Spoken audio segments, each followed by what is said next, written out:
அன்பார்ந்த துளாராசிநாதர்களே,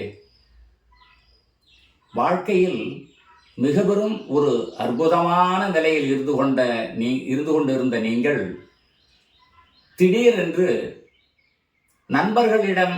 நண்பர்களிடமோ தான் பணி செய்கின்ற இடங்களிலோ தொழில் செய்கின்ற இடங்களிலோ கெட்ட பெயர்களை சம்பாதிக்கப் போகின்றீர்கள். மிக அதிகமான கோபப்பட்டு செய்கின்ற வேலையிலிருந்து வெளிவரப் போகின்றீர்கள். மேல் அதிகாரிகளிடம் கோபித்துக் கொள்ளப் போகின்றீர்கள். இதுகளெல்லாம் வேண்டாம். துலாம் என்பது மிக சிறப்பான ராசியாக இருந்தாலும் 10ஆம் இடத்து குரு பதவியை கெடுக்கும்,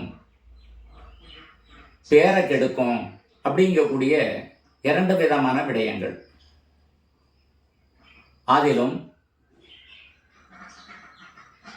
சனியினுடைய சாரத்தில் இந்த குரு வருகின்ற காரணத்தினால் உங்களுக்கு சின்ன சின்ன தண்டனைகளை, கஷ்டங்களை, நல்லா இருந்துகிட்டு இருந்தோம் திடீரென்று ஏன் இப்படி நடந்தது அப்படிங்கிற மாதிரியான ஒரு நிகழ்வுகளெல்லாம் தாங்கள் சந்திக்க போகின்றீர்கள்.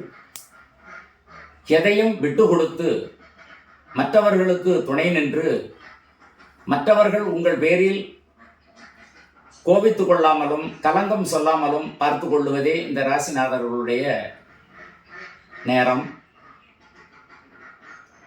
திருமணங்கள் செய்வதில் தடங்கல்கள் நீங்கி திருமணம் நடக்கும்.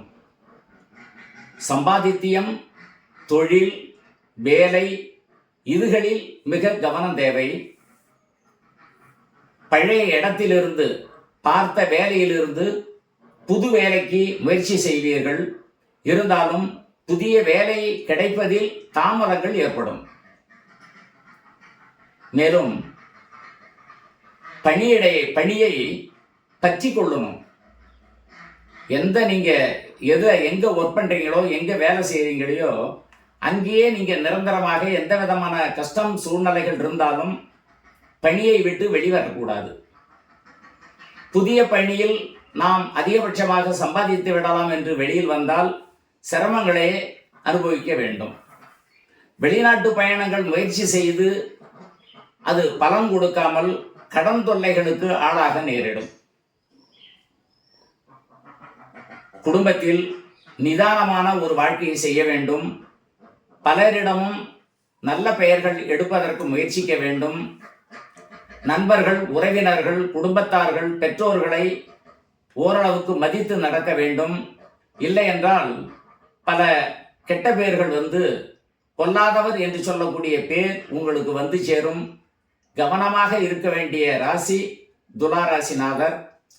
இந்த நிலைகளெல்லாம் கூடிய விரைவில் இந்த ஆண்டு கடைசியில் முடிந்து சிறந்த ஒரு நிலைக்கு வருவீர்கள். சிறப்பான ராசிநாதர் துளாராசிநாதர்.